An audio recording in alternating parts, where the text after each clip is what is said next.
¿Cómo es? Que miraban la pantalla. Voy a ponerla sin volumen.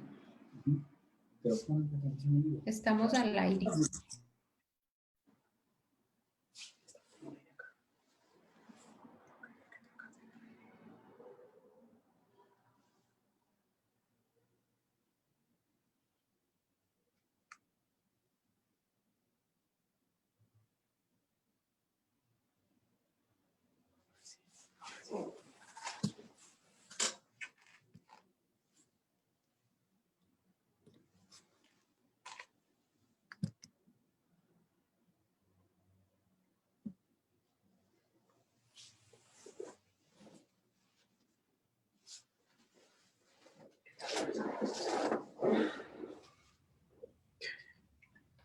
¿Qué le parece?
No, 2 cifras más.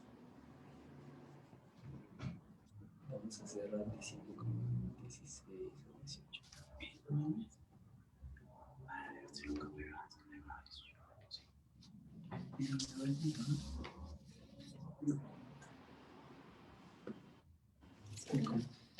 Estoy como rico más pato. Con la S así, las dos rayitas. Por eso estoy como rico más pato.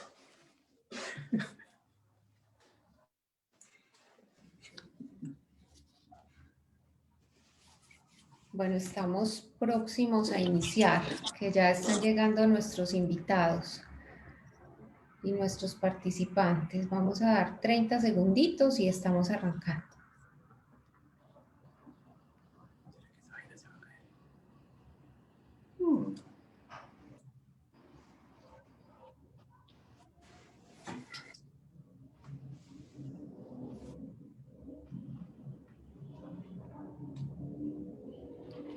Bueno, vamos entonces iniciando nuestro conversatorio.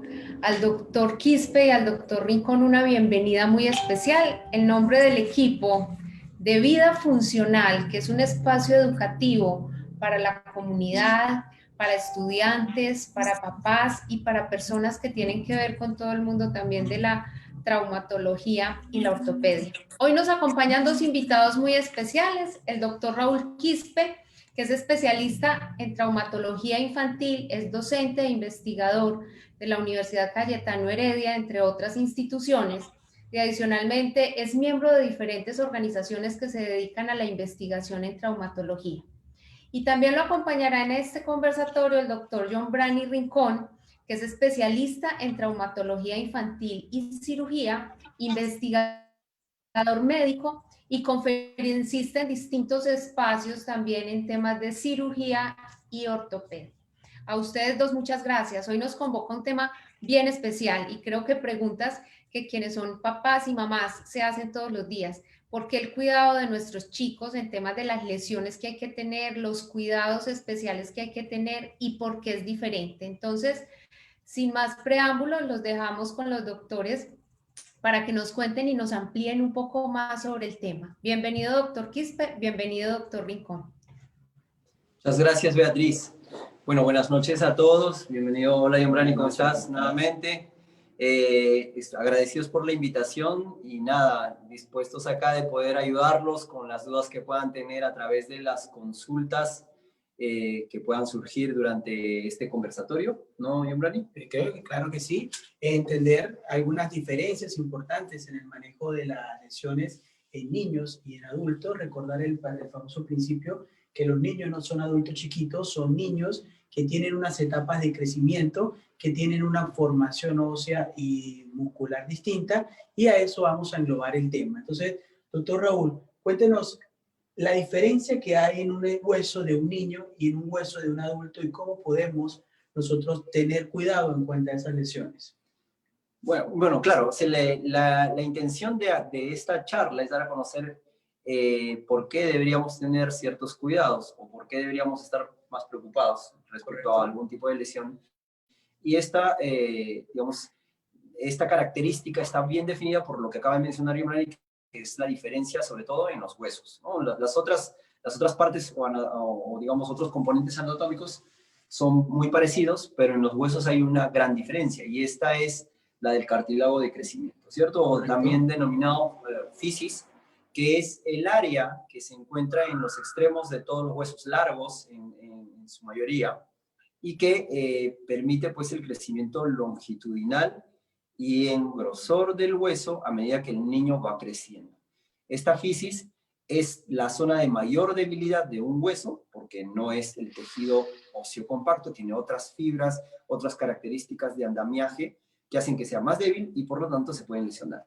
Y eso es algo que realmente es importante saberlo, porque como sabemos, a medida que el niño va creciendo, pues va cambiando y va modificando la fisis. Así es. Es importante porque comúnmente cuando los niños tienen lesiones óseas, la fisis, como lo está nombrando el doctor Quispe, es la zona más débil del hueso y es donde comúnmente se lesionan. Y como dijo el doctor Quispe al principio, es por donde el hueso crece, y de allí la gran importancia de un tratamiento adecuado, oportuno en ese tipo de lesiones, porque un tratamiento que no sea adecuado puede traer complicaciones en el crecimiento, desviaciones en el crecimiento o cese el crecimiento en una zona afectada. Por eso es importante tener un conocimiento amplio acerca de lo que es la fisis y de las propias lesiones que se pueden dar, ¿cierto? Y otra cosa importante para recordar, que como bien lo decías, puede causar esta lesión en las fisis diferentes alteraciones,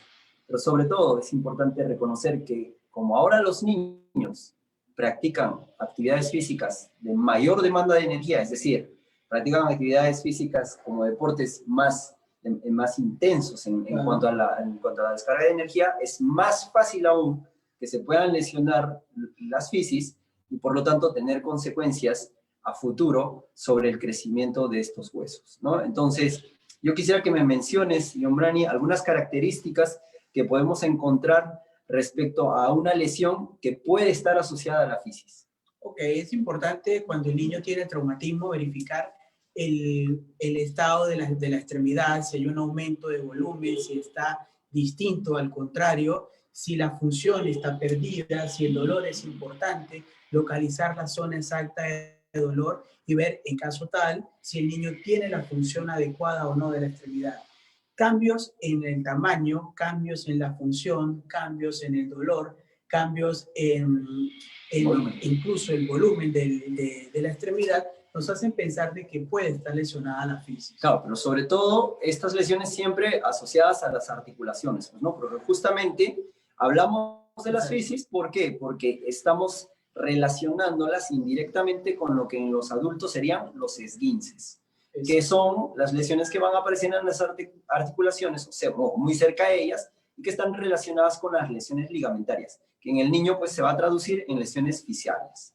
Entonces, y bueno, y hablemos un poco de la clasificación, o sea, dependiendo de todas esas características que acaba de mencionar Yombrani, probablemente encontremos gravedad, ¿no? Y esa gravedad va a estar, nosotros la hemos clasificado. De una manera práctica, ¿cómo podríamos indicárselos a los papás? Bueno, existen clasificaciones que nosotros utilizamos para ver la lesión de la fisis y cómo pueden estar comprometidas. Esa clasificación es internacional, reconocida mundialmente, la clasificación de Salter y Harris, nos habla de las lesiones fisiarias y de cuál va a ser la complicación de cada una de ellas desde la 1 hasta la 5. El pronóstico sobre todo, el 1 ¿no? más simple y la 5 más complicada, pues va a tener la particularidad de dejar lesiones probablemente a futuro. Y ahí viene la primera conclusión para los papás. La única forma de saber si hay una lesión fisiaria es a través de una radiografía. Correcto. Y por lo tanto es necesario que los papás puedan acudir con los pequeños lesionados a un centro donde puedan tomarle unas radiografías al área afectada. No hay que descartar que aún ante una lesión muy simple pueda haber una lesión secundaria de la fisis que pueda comprometer a largo plazo esa articulación o ese hueso, ¿no?, afectado. Es correcto y es importante lo que está diciendo el doctor Quispe.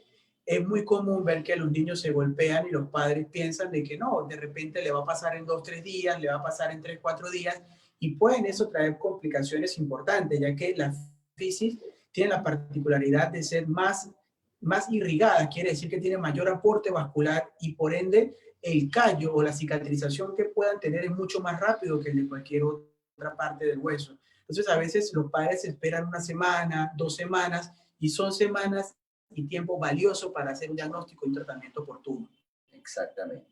Entonces, la primera conclusión: nunca hay que pensar que las lesiones de los niños, sobre todo si están produciendo inflamación, dolor importante, limitación funcional, como lo ha mencionado el doctor Rincón, van a estar asociadas a simplemente una lesión ligamentaria o muy sencilla.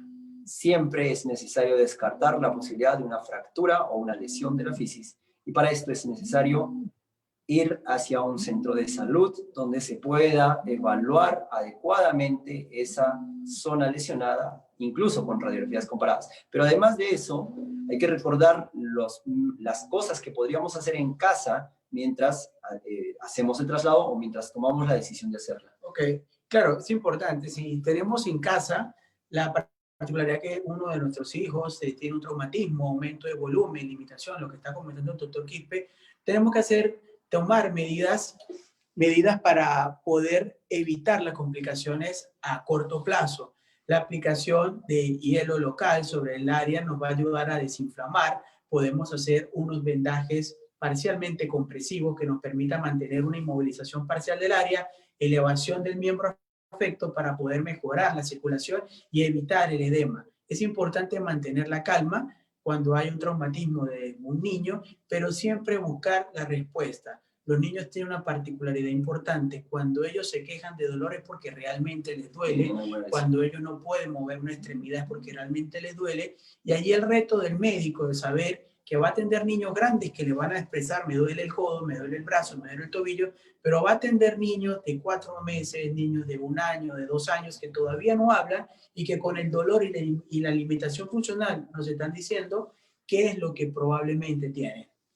Exacto. Y no olvidar, después de haber hecho estas acciones de urgencia, ¿no?, siempre mantener ese miembro en reposo, ¿no? El hielo, la compresión, elevación del miembro, pero sobre todo el reposo. Tratar de que no se mueva esa zona afectada, porque podría ser más perjudicial si en todo caso se comienza a frotar, a sobar, a tratar de manipular para arreglar de alguna manera lo que nosotros podríamos suponer no es nada y al final termina siendo una fractura o una lesión fisiaria. Entonces esas son las recomendaciones básicas.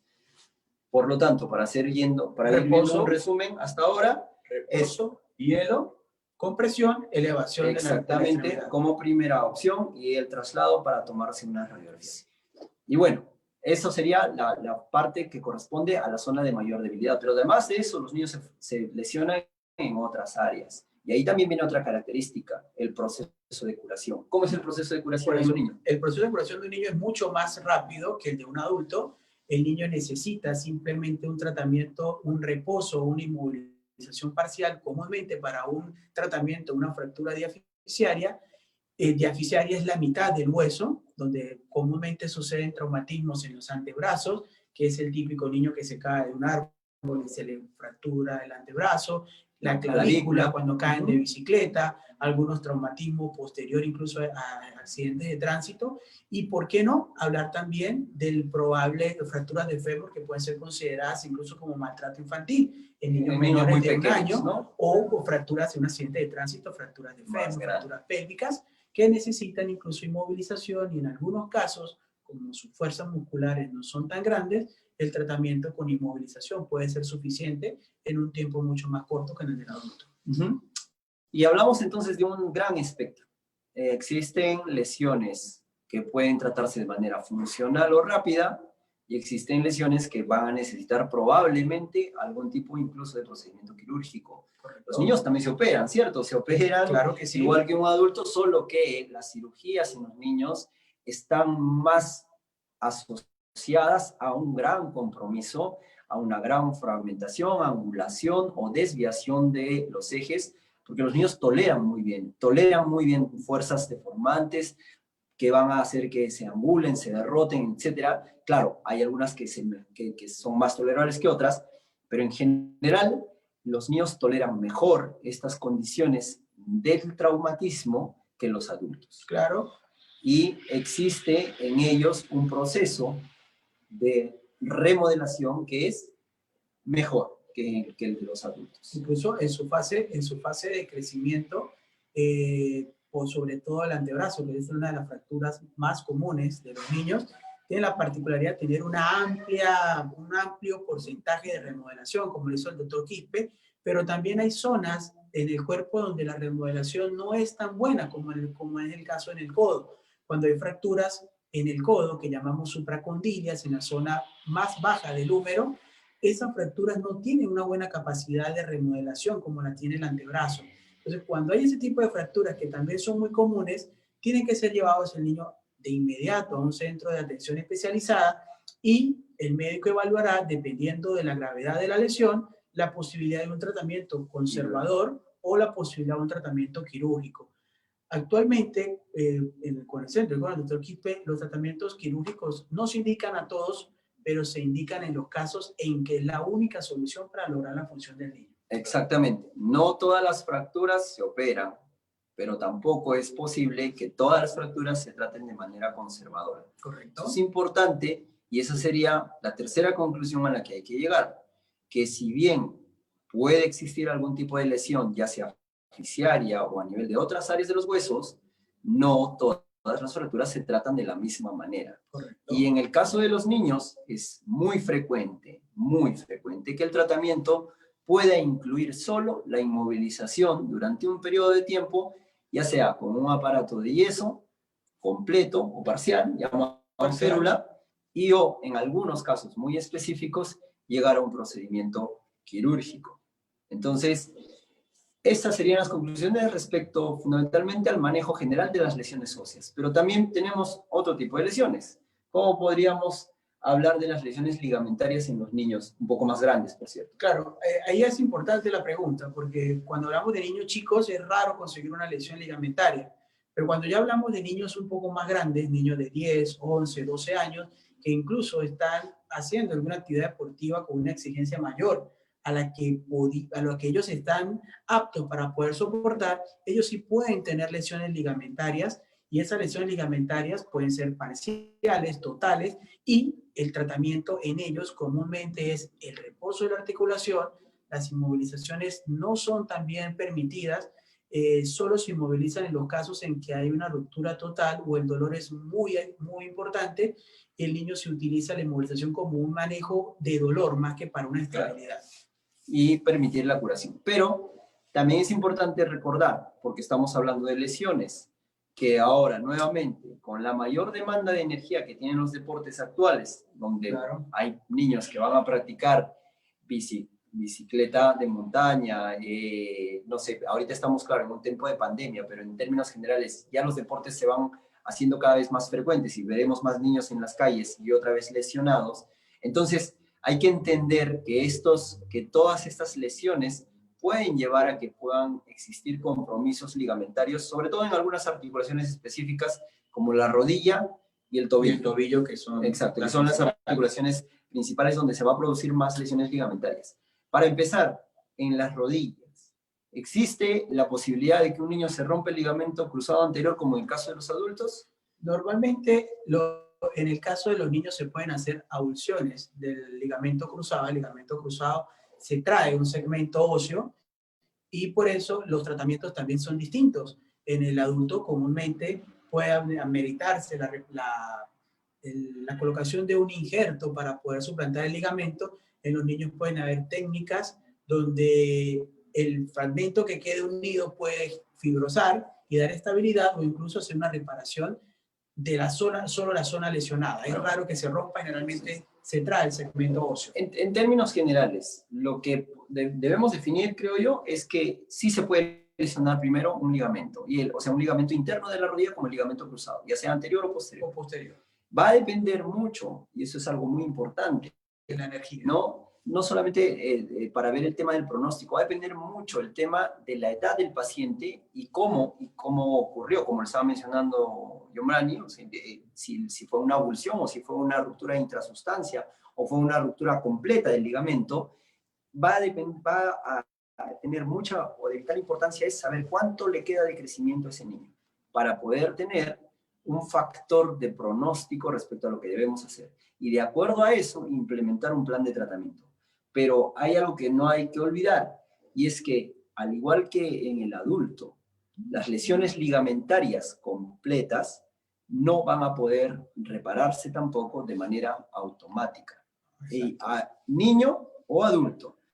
Y que por lo tanto, si hay una ruptura completa del ligamento cruzado anterior, lo más probable es que ese niño vaya a necesitar, para tener una adecuada función, una cirugía donde se va a trabajar en el ligamento y poder reemplazarlo. La técnica quirúrgica, o sea, cómo se realiza la cirugía, es independiente de la lesión de cada niño. Y va a variar, ahí claro, sí, de manera diferente respecto al adulto. De todas maneras, también es importante, pues las lesiones ligamentarias en los niños ha aumentado con el exceso de sobrecarga que se le está dando a los niños. Tenemos que recordar que los niños tienen huesos inmaduros, articulaciones inmaduras, músculos inmaduros, y muchas veces sobreexigimos los padres para buscar que nuestros hijos sean atletas de alto rendimiento, cuando realmente son niños que tienen un rendimiento adecuado o un mayor rendimiento deportivo, pero el sobreexigir a los niños a que practiquen fútbol, a que practiquen básquet, a que hagan ciclismo, aparte hagan natación,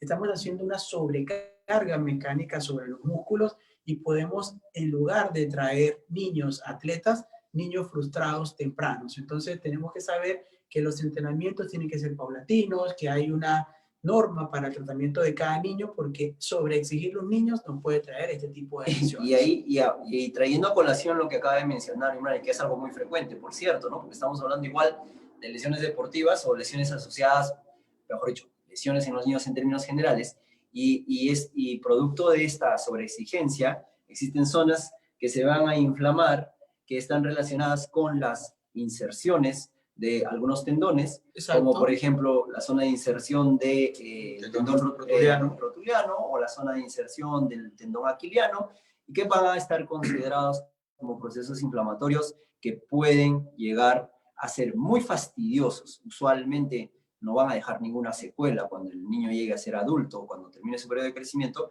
pero nos referimos exactamente a las lesiones, claro, las osteocondritis es el nombre, o osteocondrosis es el nombre que llevan desde el punto de vista médico. Es una patología que es autolimitada, así como aparece, va a desaparecer, tenemos que dar esa calma a los padres, pero es limitante. Algunos niños, debido a esas lesiones, pueden dejar de hacer la práctica deportiva. Porque el dolor es repetitivo, es constante. Bueno, hacen la actividad, comienza a doler. Dejan de hacer la actividad, cesa un poco el dolor y va a tener esa particularidad que van a haber días de más dolor, días de menos dolor, y como el niño lo relaciona en el momento de la actividad deportiva, algunos dejan de hacer su deporte. Eso, exactamente. Y hasta tienen nombre propio, ¿no? Debido a que con tanta frecuencia se manifestaron, pues algunos autores decidieron colocarles, bajo los hallazgos que habían encontrado, esos nombres. Tenemos el síndrome o la enfermedad de Osgood-Schlatter en la rodilla, y la de Sever en el talón, y así muchas otras más asociadas a otras zonas. Perfecto, en distintas zonas. Esas son las más comunes. Entonces, una conclusión adicional es la de que los niños pueden lesionarse los ligamentos, sí, pueden requerir tratamientos quirúrgicos en base a estas lesiones ligamentarias, sí, y que algunas zonas específicas pueden tener algún tipo determinado o específico de proceso inflamatorio. Estamos dispuestos y estamos llanos a poder contestar todas las preguntas que puedan ir Todas las preguntas que surgiendo quieran hacer. en base a toda la explicación y a las cosas que vamos conversando. Hay una, digamos, una condición que es muy específica sobre las fracturas de clavícula. ¿Qué podrías opinar sobre las fracturas de clavícula y el tratamiento específico en los niños, señor Morán? Comúnmente las fracturas de clavícula se están viendo cada vez más a repetición por el auge de las bicicletas.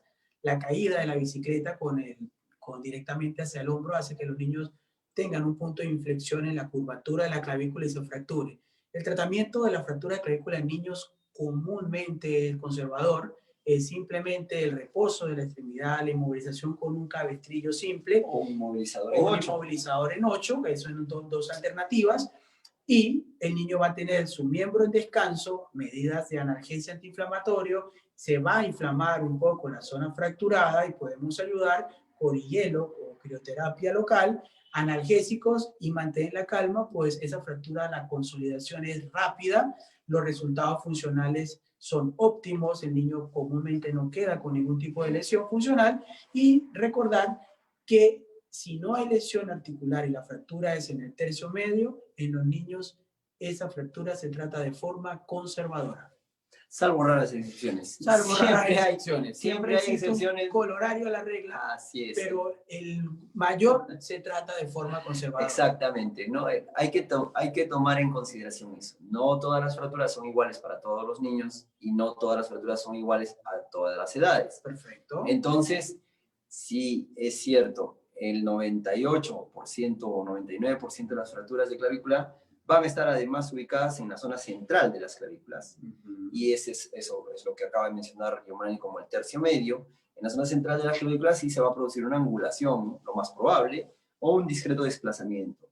Pero siempre van a haber excepciones, desplazamientos grandes, fracturas que pueden estar en los extremos, ¿no? En la parte central, etcétera, que pueden llevar a que hayan tratamientos quirúrgicos secundarios a esto, pero no quiere decir que las cirugías sean lo más frecuente, no. Lo más frecuente es lo que acaba de mencionar el doctor conservador.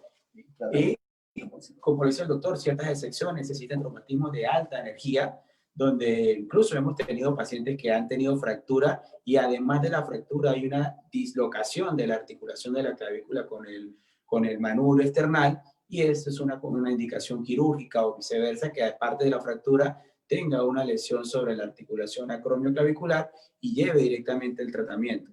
También recordar cuando las fracturas están asociadas a lesiones cutáneas. Una fractura abierta, el tratamiento es totalmente distinto.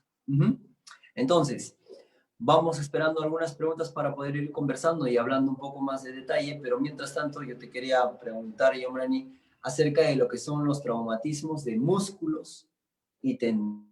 Estos procesos inflamatorios que van a ser producidos, por ejemplo, por un golpe directo sobre la masa muscular.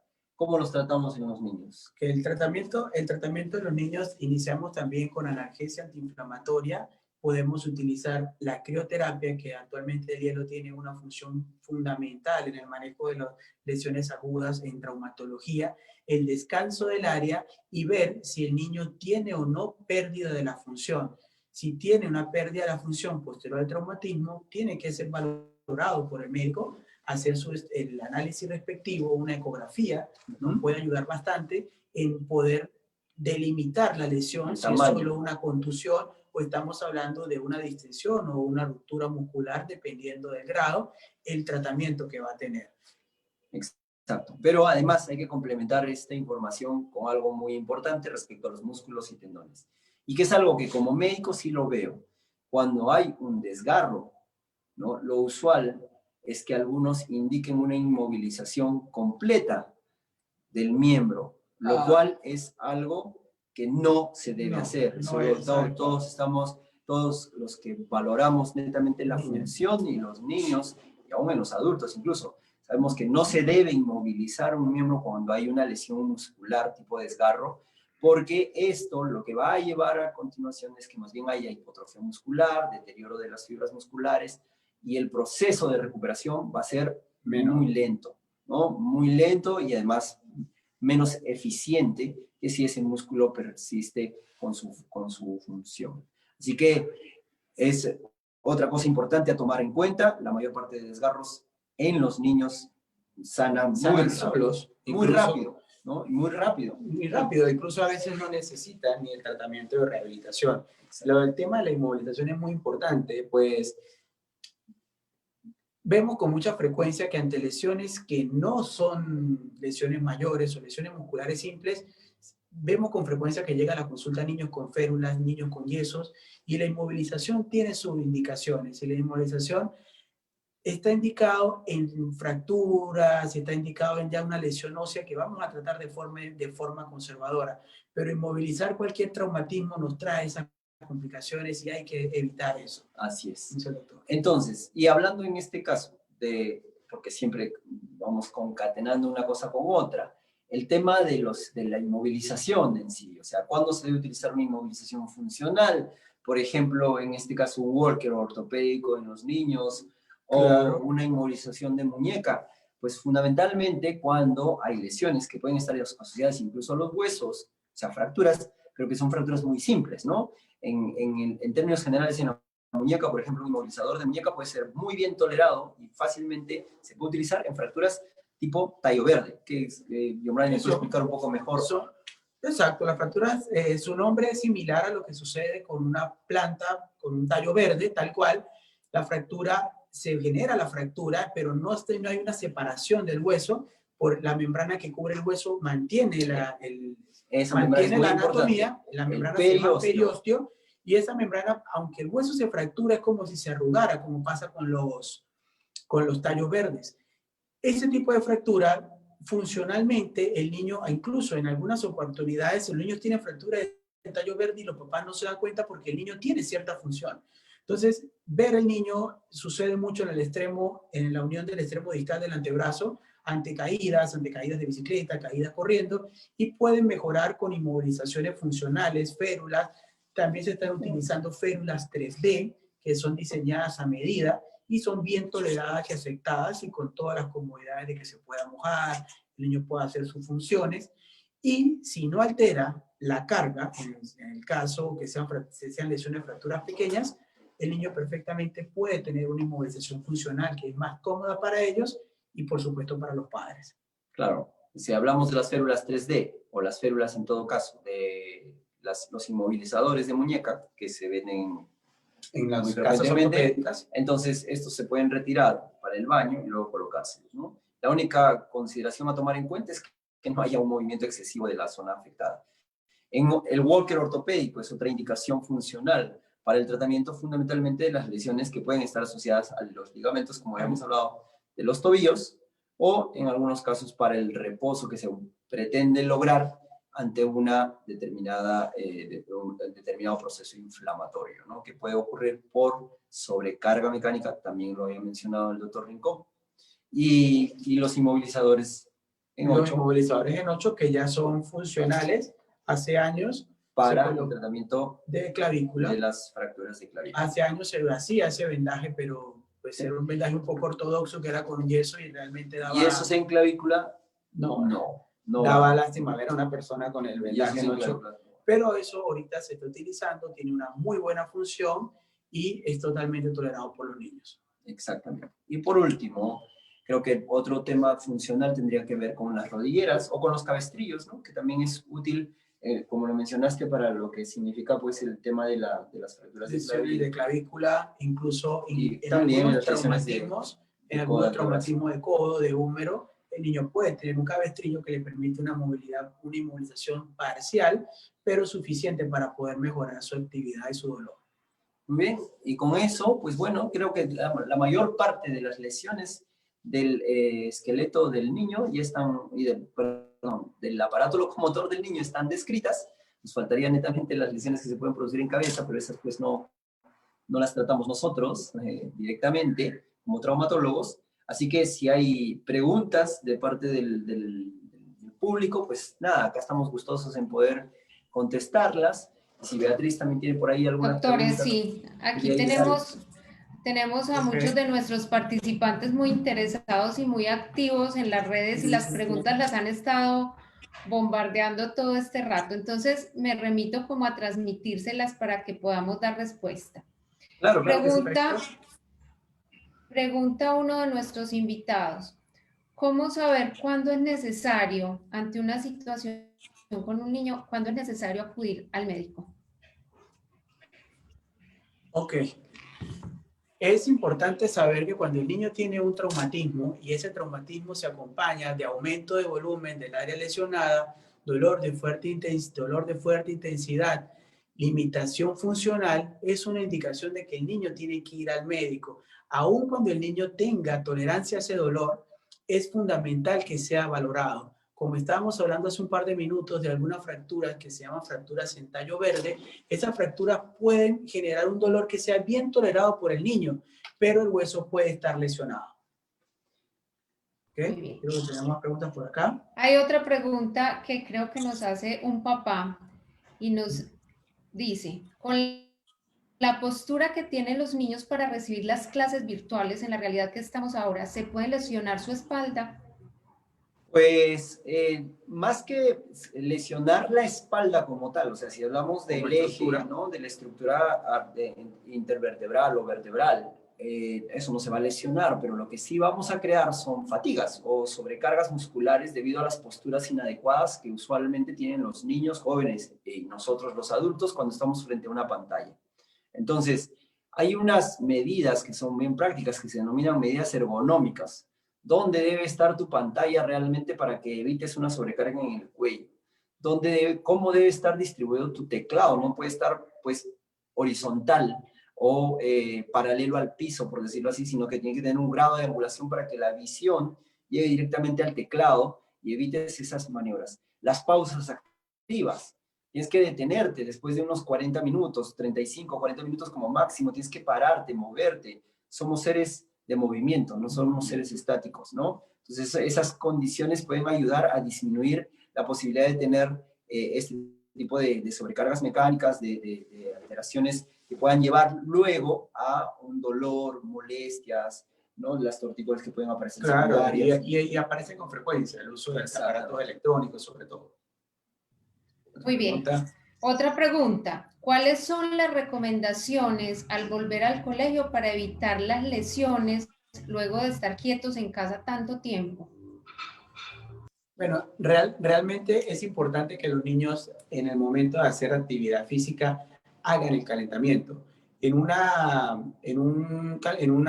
juego común de fútbol de niños, por ejemplo, es muy frecuente ver que apenas los niños entran al campo de entrenamiento, de inmediato ven una pelota y antes de hacer cualquier tipo de entrenamiento van directamente a jugar y a correr, lo que van a llegar a hacer esfuerzos musculares sobre músculos que no están en el momento preparados para hacerlo. Y eso puede traer lesiones y fatigas musculares, que es lo más común en los niños en ese caso.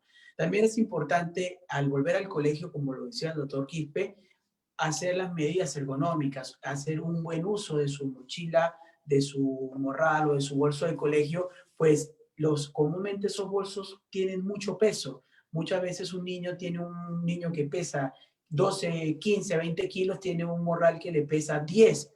Entonces es una barbaridad, una mochila. Sí, hay recomendaciones para el peso uso máximo que debe tener una mochila, ¿no? Y dependiendo también del peso del niño. Entonces siempre saber no excedernos en eso, no excedernos en las cosas que llevan los niños a clase, porque tanto en deporte se pueden lesionar si no hay calentamientos previos, pero también se pueden lesionar por el mal uso de estas mochilas. Y bueno, para completar nada más el tema de los deportes, la actividad deportiva siempre, igual que en los adultos, pero no tenemos por qué ser diferentes en ese aspecto, tiene que ser progresivo, ¿no? O sea, no hay que ahondar en eso. No es posible que salga a la calle y se ponga a hacer todos los deportes que no hizo durante la época. Exactamente. Tiene que ser progresivo. Empieza de cero. Así es. Muy bien. Tenemos otra pregunta de una mamá. A veces cuando mi hijo de 7 años juega fútbol, se queja por dolores en las rodillas. ¿Debería llevarlo a revisión o es normal y hace parte de su crecimiento? Bueno, lo mencionó el doctor Rincón, ¿no? O sea, lo hablamos digamos, en el espacio en el que teníamos para tratar justamente estos procesos inflamatorios. Si hay dolor asociado al deporte y que cesa después de la actividad física, y se vuelve a presentar nuevamente con el deporte, estamos muy probablemente frente a un proceso que se conoce como osteocondritis, que es una inflamación en la zona de inserción de los tendones a nivel de las partes óseas. Sí sería recomendable para confirmar el diagnóstico acudir a un médico. Él se encarga de hacer el diagnóstico en base al examen físico, los antecedentes y la posibilidad de una imagen, y con eso se le dará el tratamiento. No es normal que haya dolor con la actividad física, eso no va a ser normal nunca, pero tampoco necesariamente es algo severo o que necesite pues algo muy específico como parte del tratamiento. Muy bien, y tenemos una pregunta adicional. Mi hijo de 7 años, otra mamá, en ocasiones en las noches se queja de dolor de ambas rodillas. ¿Qué hacer? Ok, es importante esto y tener en cuenta lo siguiente. Hay dolores que se presentan en los niños, dolores musculares pueden estar cerca de las articulaciones que se presentan en las noches, pero hay que tener en cuenta lo siguiente. Son los llamados dolores de crecimiento, growing pain, pero hay que tener en cuenta lo siguiente, que el niño presente dolor en las noches, que el dolor no sea más de 30 minutos prolongado y que al día siguiente el niño no manifieste ningún tipo de patología en la rodilla, no esté con inflamación, no tenga dolor, o sea, al día siguiente amanece como si nada.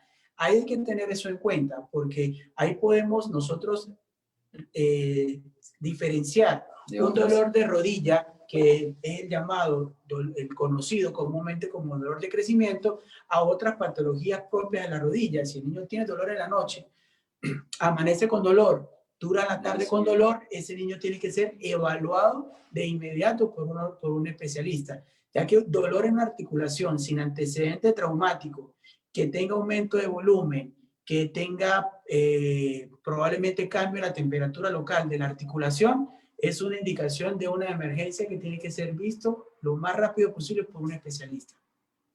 Entonces, si es solo en la noche, se le calma el dolor con un masaje, lo que se recomienda y está mundialmente aceptado actualmente son ejercicios y masajes de estiramiento en las noches con un resultado positivo a mediano o a largo plazo. Ejercicios, estiramientos, masajes nocturnos y van a empezar a ver la mejoría de los niños después de los 3 o 4 meses de masaje. Muy bien. Tenemos otra pregunta. Como ven, las personas están bien participativas en nuestro conversatorio. Pregunta también una de nuestras mamás. Cuando un niño es bebé y es inquieto, ¿cómo se hace para que las fracturas se fijen si se mueve mucho? Es que eso va a depender, ¿ok? Ya había hablado el doctor Rincón y nuevamente lo vamos a repetir. Los huesos en los niños tienen una membrana que los cubre, que se denomina periósteo, que es una membrana gruesa. Es como tener un medio de protección adicional, como una película que cubre el hueso. Y en los niños pequeños, sobre todo, esta película, pues evita que los dos segmentos rotos se separen demasiado. Entonces, la mayor parte de fracturas de los niños, salvo que hayan sido por traumatismos de alta energía, este periósteo es suficiente como para mantener una estabilidad relativa de esa fractura. Y por lo tanto, basta con algún método de inmovilización adicional, como una férula o un yeso, para lograr que haya una curación efectiva. Y además hay que tomar en cuenta las otras características del niño. La curación más rápida, los huesos se curan más rápido, la remodelación secundaria a cualquier fractura, que hace que pues el niño, a pesar de su movimiento y de que en ese momento parezca que hay una gran masa de curación, con el tiempo se va a remodelar y prácticamente no va a quedar ni huella de la fractura anterior. Y también hay que considerar la edad de aparición para este tipo digamos, de situaciones, ¿no? Como lo mencionó Mercedes, claro, el bebé tiene un gran potencial de crecimiento, prácticamente a diario están cambiando sus células, mientras que una persona de 14, 15 años, un joven ya, pues va a ser más lento y por lo tanto va a requerir probablemente otro tipo de tratamiento. Muy bien. Y tenemos nuestra última pregunta. ¿Qué pasa cuando un niño se fractura en un lugar donde ya se había fracturado antes? Hay que tener en cuenta, si la fractura se da en un tiempo después de una remodelación, no pasa nada. Si hay una fractura frecuente en un sitio siempre frecuente de traumatismos De baja menores, energía. hay que tener en cuenta que puede tener alguna patología ósea o ser lo que nosotros llamamos una fractura patológica. Los niños, no es común que tengan una fractura siempre al mismo lado, pero sí es común que el traumatismo sea similar. El niño que pues, anda bicicleta es muy común que se caiga y se fracture la clavícula porque está en el traumatismo repetitivo. Pero en un hueso que sin un traumatismo específico o tenga traumatismo se fracturó y sin un traumatismo con un esfuerzo se volvió a fracturar en el mismo sitio, ese niño tiene que ser evaluado porque puede tener alguna condición, su hueso que está haciendo que se esté fracturando. Ese niño merita evaluación. Claro, y para completar nada más la respuesta del doctor Rincón, en realidad este tema de la fragilidad es que siempre lo preguntan los papás, ¿no? También está asociado a la forma de curación, o sea, no se puede acelerar la curación aún más de lo que ya está, entonces no es posible, por ejemplo, que con suplementos vitamínicos o con darles más calcio u otro tipo de alimentación los huesos van a curar mejor y además la calidad del hueso va a ser mejor. No funcionamos así, ¿ok? Nosotros somos seres que tenemos un equilibrio dentro de nuestra homeostasis, o sea, nuestra función, y por lo tanto va a ser bien difícil que por fragilidad, que así se denominan esas fracturas que acaba de mencionar en la pregunta, se vayan a producir. Si es así, o si las fracturas son frecuentes, aunque sean en diferentes áreas, pero son frecuentes ante traumatismos mínimos, entonces sí hay que descartar cualquier tipo de problema de fondo, ¿no? O patología. Y como complementar extra, hay que saber que la fractura, como dice el doctor, tiene un tiempo de curación específica incluso hasta por edades y por áreas, pero muchas veces los niños refieren sentirse bien y hay una especie de complicidad del médico de retirar inmovilizaciones en fracturas antes del tiempo de remodelación o antes del tiempo de cicatrización, y eso puede traer como consecuencia que ante un traumatismo leve o un esfuerzo vuelva a tener la fractura en el mismo sitio. Entonces, las fracturas tienen su tiempo de curación, nosotros no podemos hacer nada para que eso sea más corto. Realmente la curación de un niño es bien rápida y solamente vamos a esperar el tiempo indicado. Nos preocupamos cuando pasa el tiempo que estamos esperando que consolide y no ha consolidado. Ahí sí nos preocupamos. Sí, somos de ayuda, solo servimos de ayuda. Las fracturas van a sanar con o sin traumatólogo. Están hechas genéticamente para consolidar. Listo. Aquí hay una última pregunta que me llama la atención de Diego Pedraza. ¿Qué hace si se daña el cartílago de crecimiento? Y la pregunta es... La respuesta es bastante... Lo contesto yo, entonces. El contexto no es muy positivo. Si el cartílago de crecimiento se daña, el hueso no va a crecer más. Si se daña un segmento, va a crecer un ejemplo. En un mismo hueso se daña la parte izquierda, va a crecer la derecha. Si se daña la parte interna, va a crecer la externa. Y viene luego, el crecimiento va a ser que empiece a deformarse el hueso, la articulación, y el resultado pues es bastante complicado. Niño con cartílago de crecimiento lesionado es un reto para cualquier ortopedista infantil. Tiene que ser valorado por un ortopedista infantil, quien decidirá la mejor opción de tratamiento dependiendo de la edad del niño, del hueso y de la lesión. Claro, pero no hay que olvidar que las fracturas, incluso con la lesión de la fisis, cuando hay una fractura de Salter-Harris 1, se lesiona la fisis. ¿Ok? Entonces se lesiona completamente. Si está lesionado, lo único que vamos a hacer nosotros es tratar de alinear los segmentos para que se cure la fisis. La fisis tiene el potencial de curarse igual que otras áreas del cuerpo. El problema está cuando no sabemos manejar esa curación de la fisis o creeremos hacer algo de más en esa zona o de menos. O sea, dejarla libre para que cure, entre comillas, solo, o hacer mucha manipulación o mucho movimiento para que tratemos de dejarlo perfecto, los dos extremos son malos y pueden llevar a la consecuencia que acaba de mencionar el doctor Rincón.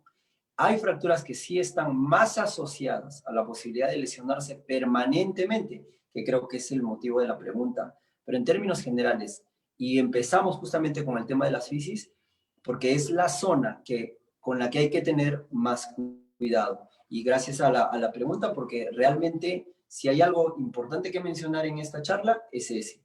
El tema de las fracturas que se producen en las fisis y con las cuales podemos tener consecuencias muy desagradables si no las tratamos adecuadamente. Muy bien. Doctores, doctor Rincón, doctor Quispe, un agradecimiento especial. Yo creo que nos podríamos quedar aquí conversando por un espacio de tiempo muy amplio. Al aire es para todos muy cortito. A ustedes les agradecemos este espacio, a nuestros participantes en este conversatorio. Pues recuerden que vamos a seguir viendo con grandes especialistas estos estudios educativos. Ellos lo hacen con el corazón y lo hacen de verdad por ayudarnos y porque tengamos un conocimiento mucho más amplio del tema y que nos enteremos, porque muchas veces por desconocido pues hacemos cosas que no son adecuadas cuando tenemos especialistas a quien recurrir, realmente tener unas respuestas muy apropiadas profesionales. A ustedes un agradecimiento muy especial por habernos aceptado la invitación y que la primera de varios espacios que los queremos tener con nosotros en Vida Funcional. Y a todos ustedes, bienvenidos a este espacio y va a quedar también esta grabación en el espacio de Vida Funcional en Facebook y en otras de nuestras redes sociales para que nos sigan. Todos les deseamos una feliz noche y muchas gracias, doctores. Sí. Bueno, en nombre, para nosotros es un honor estar en esta, poder ayudar, orientar a ciertas personas, poder estar con ustedes en esta noche y en nombre de nosotros, en nombre del Centro Dr. Q, agradecemos también la presencia de todos ustedes y que podamos repetir este tipo de informaciones cuantas veces quieran, siempre que podamos ayudar, para nosotros es un honor. Doctor. Sí, gracias Beatriz, gracias a Vida Funcional a través de este webinar, que es un medio para poder dar a conocer información. Y bueno, cuando gusten, no solamente a través de las charlas y los webinars, también hay el centro Dr. Q, estamos en Miraflores. Voy a hacer una pequeña mención. Adelante. El teléfono nada más para los contactos, el 920-370-752. Estamos ubicados en Miraflores, así que cuando gusten, con todo gusto, para poder atender y absolver sus dudas de manera presencial o por teleconsulta. Muchas gracias nuevamente por la invitación. Gracias, que esté muy bien. Un saludo. Muy bien, a ustedes mil gracias.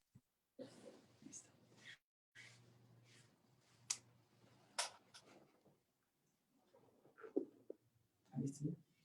Gracias.